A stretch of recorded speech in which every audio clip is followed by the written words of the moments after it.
went out there, okay, what kind of objections did you guys see that maybe, you have a hard time overturning? Okay, and let's be candid here. Let's be honest. We're not here to like sugarcoat anything. I do want to get you guys better. Okay, only way we're going to get better is to just be honest to ourselves. So go ahead, guys. Any objections that you guys had out there in the field that you guys want to overturn? Paul, what you got? I know this is your first week.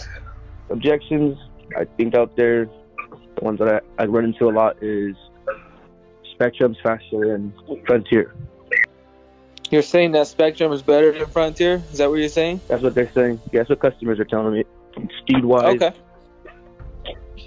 Got it. That makes it really hard to pitch the sale when they're complaining about the speed and I can't give them a faster speed than what we have. Okay, 100%. So the situation is that you're in an area where Spectrum is offering faster speed than Frontier. Is that the situation? Yeah. Okay, wonderful. So when the customer gives you this objection, what goes through your mind? Ask him why'd he leave us to go to Spectrum. Make him feel comfortable. That's what I try to do. Try to get his point. Try to get his viewpoint. Understood. So I can understand him a little bit better. That's what I try to do. And then once I understand him, then I try to engage.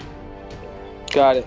So you go in there, you ask the customer, why did you switch from us to go to Spectrum? And right away they say speed, right?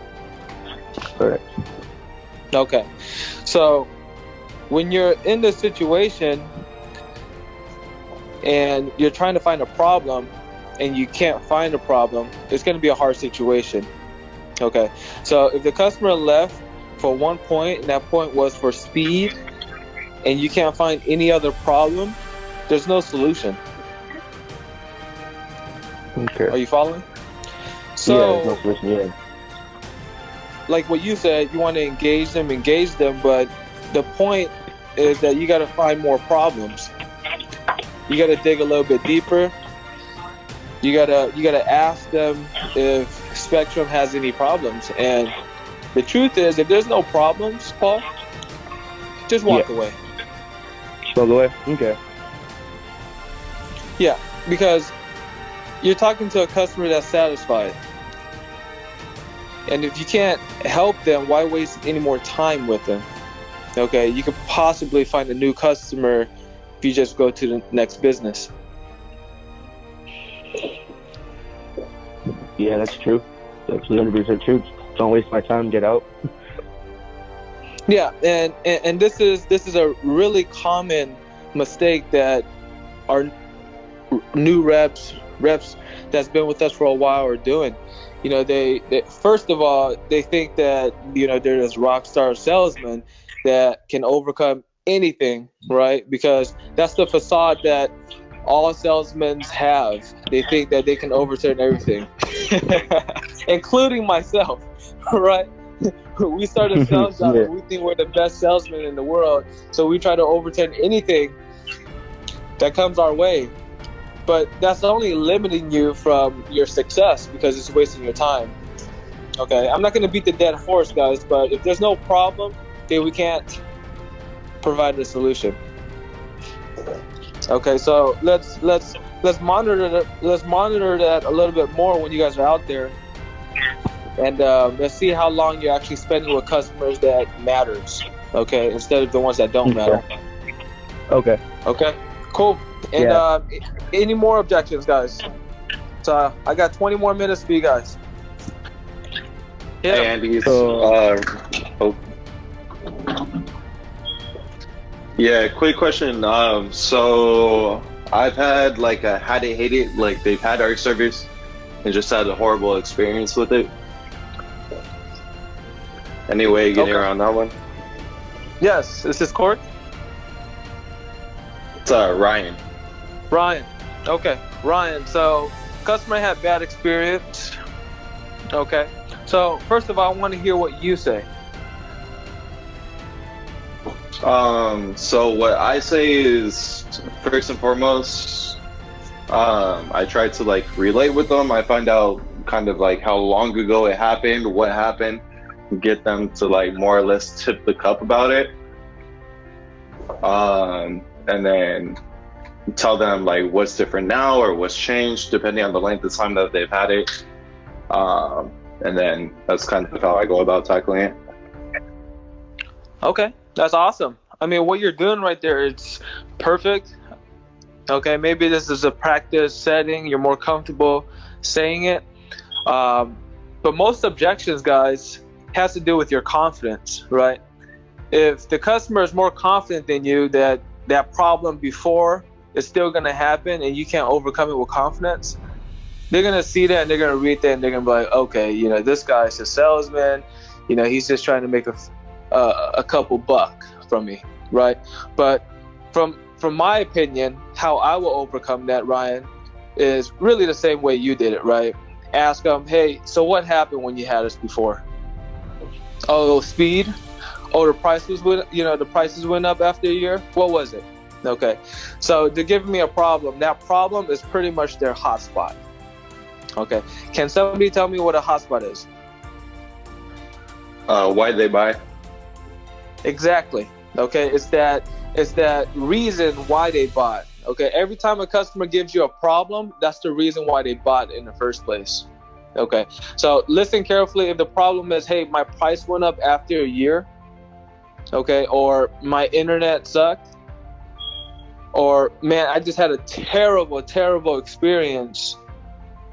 But what was that experience? Okay, so Ryan, when you get this problem of you had a bad experience, dig a little bit deeper. What was that problem? So yeah, so the only one I really like run into where I have an issue with is like billing. Billing will probably be the main one that I can't really overturn. As far as like service or price, like for me that's easy. But like when it comes to billing, I can't really overturn that one. Perfect. Okay, this goes for everybody on this call. When it comes to billing, this is a sensitive topic. Okay, everybody on this call should understand that billing is a sensitive topic, and when you're talking about billing, you have to slow down. Okay, the moment you try to speed it up and you try to overcome this objection by speed, and you know you're making it seem like it's no big deal, because we do that to a lot of our objections and it works. But with this topic, the topic of billing, you have to slow it down. Mr. Customer, understand exactly how you feel. Now, billing is a sensitive issue. I understand that you don't want to pay more, but Mr. Customer, everything that I'm writing on this order form is going to be exactly what you're going to see on the bill after the first month. The first month is going to show a little bit higher because of proration. Okay, just like any new service provider, there's going to be a proration bill, and I don't want to lie to you. I can't give you an exact quote because if I do, it's going to be off. So all I can say is that it's going to be prorated, and you're going to receive an email that's going to show you exactly how much it is from the cent. And if you have any questions, you can call me directly, and I can walk you through that bill. Okay, but like I said, I don't want to lie to you, right? Because I can't quote proration, I can't quote tax. But once you receive that bill, if you have any questions, let me walk you through it. Okay, but I can assure you that this bill is not going to be more than what you were paying before. Okay, so like when it came to a couple of situations, it was like them being like double charged or like just the company itself messing up on the bill, if that makes sense. Oh, okay. So now that's a different scenario, Ryan. So now you're talking about things you can't control. So when that happens, and just to make sure everybody understands, you know, the situation here is that you actually sold this customer. The customer is quoted, let's say 160. They get a bill for like $300 on the Frontier bill, right? Is that what you're saying, Ryan? Hypothetically? Yeah, exactly. So it's not us signing them up and then they had it. They've had our service before, and Frontier did that to them. Right, understood. Okay, so in that case, I would just let them know that, the previous person that signed you up didn't mention anything about proration, but here I am now explaining everything to you from the very beginning and to the T. So it's all about explaining that first month bill. So that person that sold them Frontier the first time didn't mention that. So now everybody likes surprises. So just like transparency. Yeah, everybody likes surprises they want, but when it's surprises they don't want, they call it problems, right? And in this case, the customer didn't know about the proration.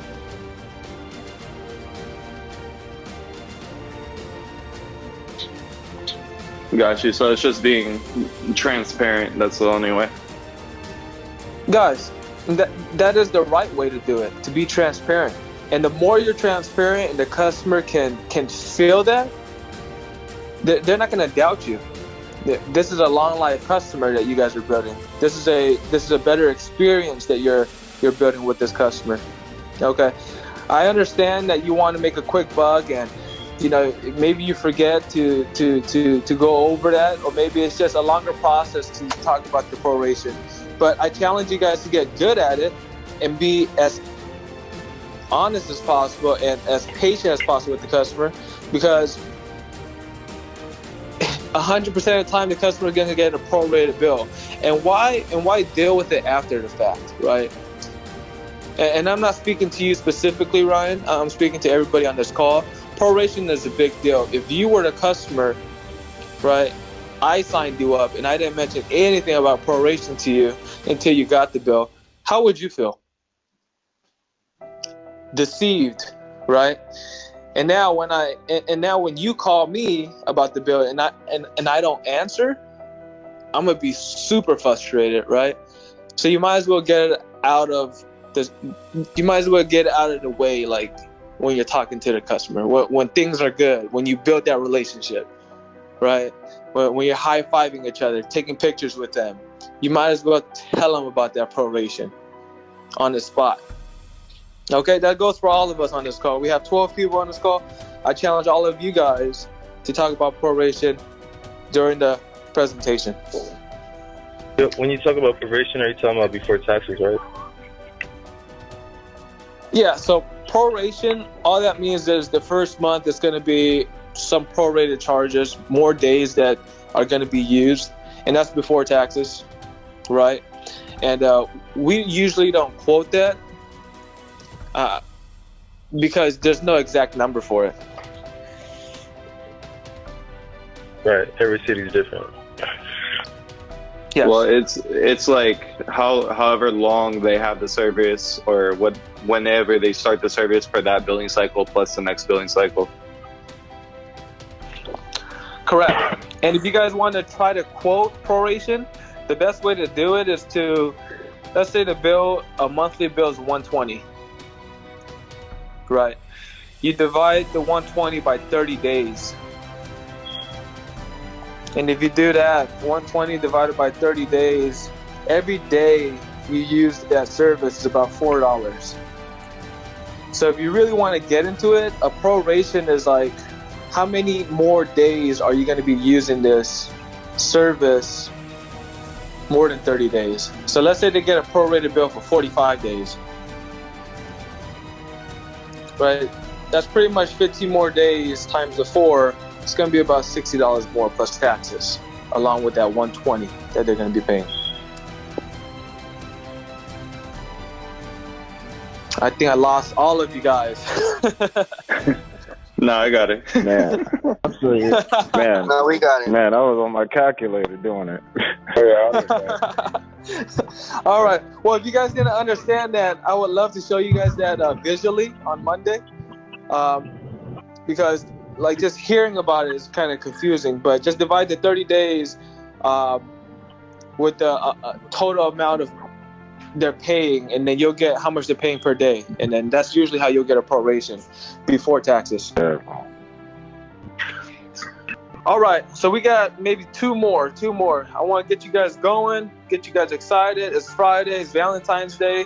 want to get you guys going. So give me more objections that you guys want to hear me overcome or hear somebody overcome. Come on. Okay, so I have this customer who is very adamant about not doing auto pay. And I threw all my cards at him, but it just fell through at the end. Okay. Was this a business customer? Yeah. Okay. And were you able to close them without auto pay? I was not. It was as soon as like everything was fine, but as soon as we mentioned auto pay, he was like, "Oh no. Like I don't want to give my card. I don't feel comfortable doing that." Is this Dark Side Diego?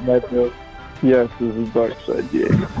Okay, Diego, did you already quote the customer with auto pay? Yeah. There you go. That's what happened. So you tried to add the additional amount without auto pay afterwards? I did, and I was telling him that it would be more without the auto pay, but as soon as we mentioned getting the card from him, he was like, "Oh, you know what? Like I don't even want to do any of this anymore." Gotcha. Okay.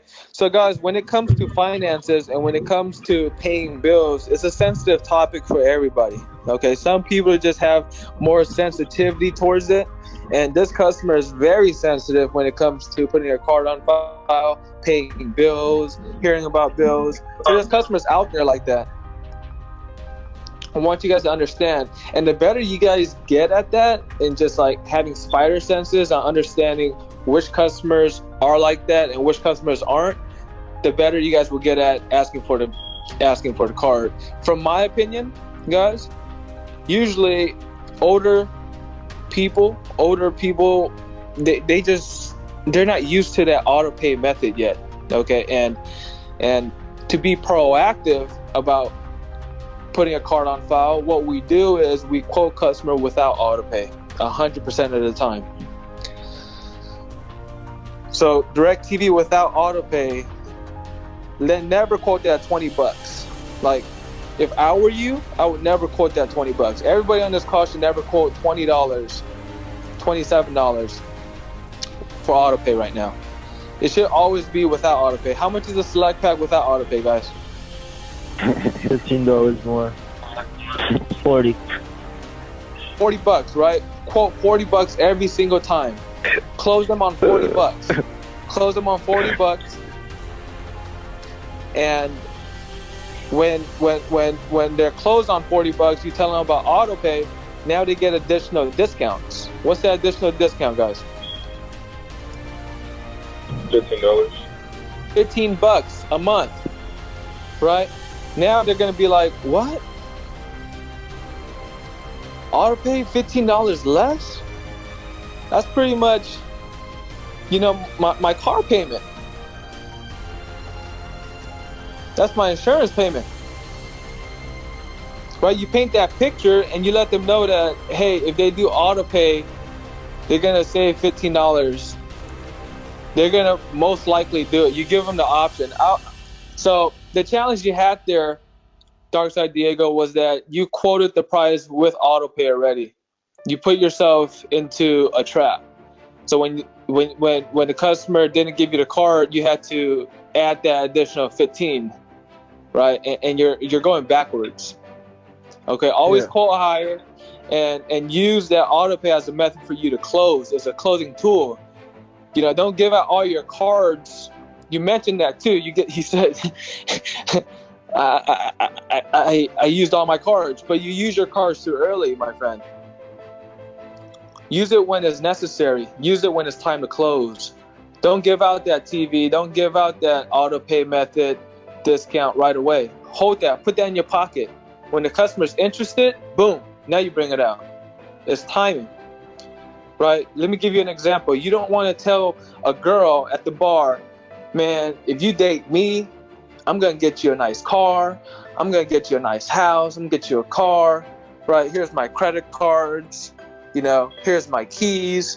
Here's the drinks I'm going to buy you, right? because they're gonna use that and then leave your ass.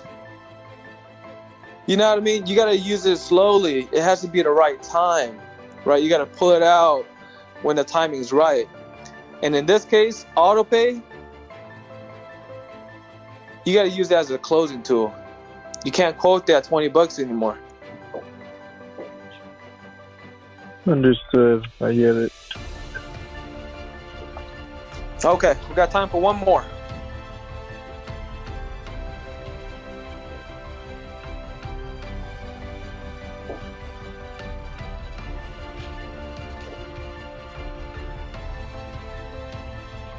One more.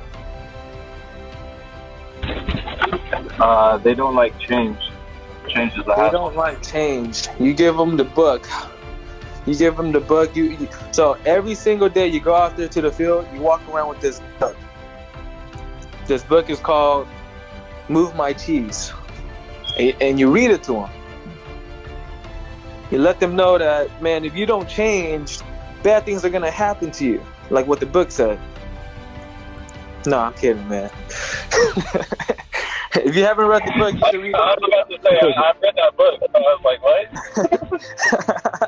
But if you haven't read that book, you got to read that book. It's a book about change, okay?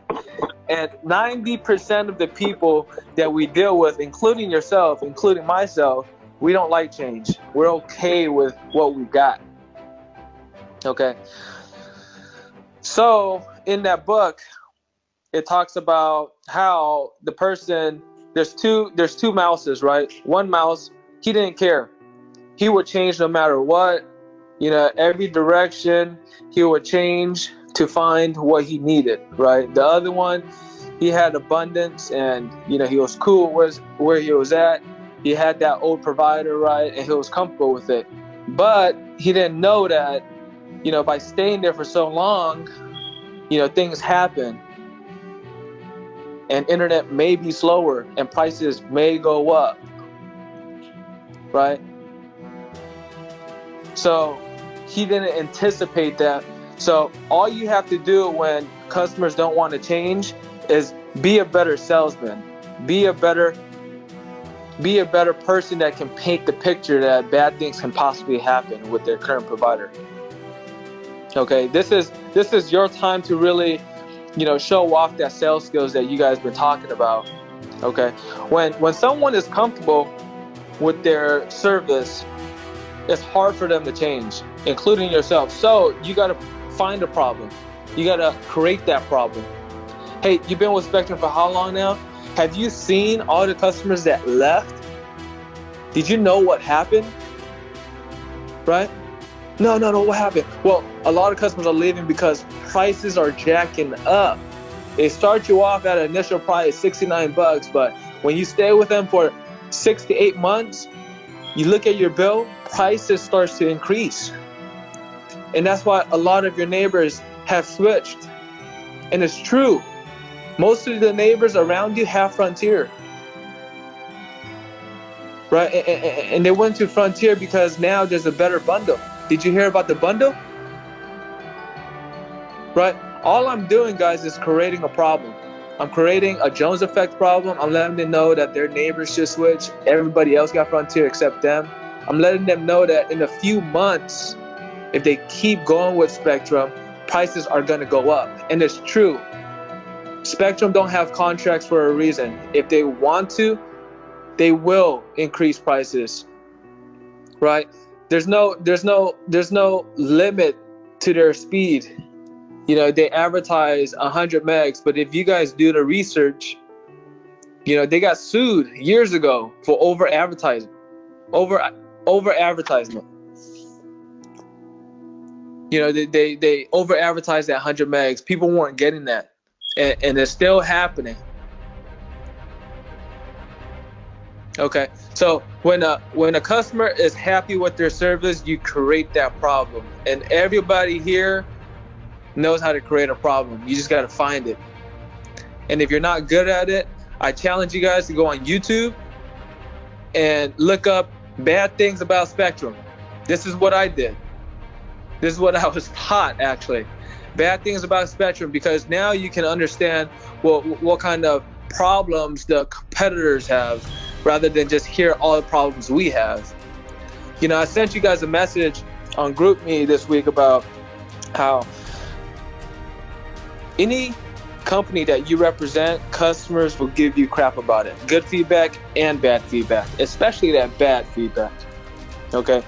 And it's gonna be the same thing if you were wearing a Spectrum shirt, an AT&T shirt, a Frontier shirt, Comcast shirt, Bright House shirt. It's gonna be the same thing. Why? Because you represent that company.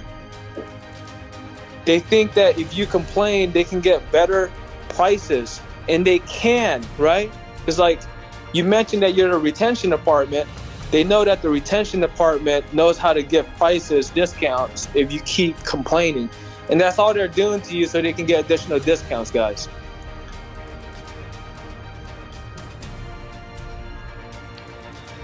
Right? So my point is, everybody has a problem. People just know how to deal with it a little bit better. When you're dealing with the ones that know how to deal with it a little bit better, and you can't find a problem, leave. Don't waste any time. But if you feel like this person can be understanding, and they can be receptive to you, and you guys got something going, you know, you got that chemistry, find that problem, create it, right? Let them agree to it, get them to buy in, and then boom, that problem is now a solution. You provide that solution. Guys, objections are good. No's are good. No stands for next opportunity. It gets you closer to that sale. When a customer doesn't give me any objections, I know the sale's not going to go through. This guy's a yes man. You know, he says yes, yes, yes, but in the back of my head, I don't know if it's going to go through. He's just too easy, right? I don't know if he's the decision maker anymore. Super true. Every objection, guys, gets you closer to that yes. Trust me on that. Like every single door, it's going to get you closer to that sale. It's just like that. It's a numbers game. Objection is just a number. You keep batting it, right? Steven gave me this analogy, guys, and I'm going to end with this. The analogy is that every single day, you got 80 quarters in your pocket. Okay. Every quarter is for a gumball machine. That gumball machine has 8 different colors in there. It has an orange one, red one, green one, purple one, blue one, black one, white one. It has 8 different colors in there. How many quarters are you gonna put into that gumball machine until you get that blue one that you want? And every blue one is a sale. It's a numbers game, guys. That 80 quarters in your pocket, you're gonna spend at least 10, 15. And every time you get that blue gumball machine, that's just a decision maker. How many times can you really, get that blue one to come out so you guys can actually close that deal, get something out of it, give them that extra pack, give them that entertainment pack, right? It's a numbers game. And nobody sees your failures, they only see your success. But I understand your failures, guys. I've been there. We've all been there. And if you guys think that you guys aren't putting any work, I know you guys are putting in a lot of work. It's hard out there. If it was hard, everybody would do it. I'm sorry, if it was easy, everybody would do it. But it's hard. That's why AT&T is paying us big bucks for you guys to go out there and make sales, right? If it was easy, everybody would do it. But you guys have an opportunity because it's something challenging. Not everybody can do it, and you guys can. Just more practice, more repetition, guys. It's Friday. Fridays are my favorite days because sales comes to me on Fridays. I have this happy-go-lucky feeling. I'm smiling. People are just attracted to me on Fridays because Fridays is a good day to have a good day. So, guys, I hope this call is beneficial. But you all are going to make a sale today. And if you don't, it's okay because I know you guys are trying. Keep it up, guys.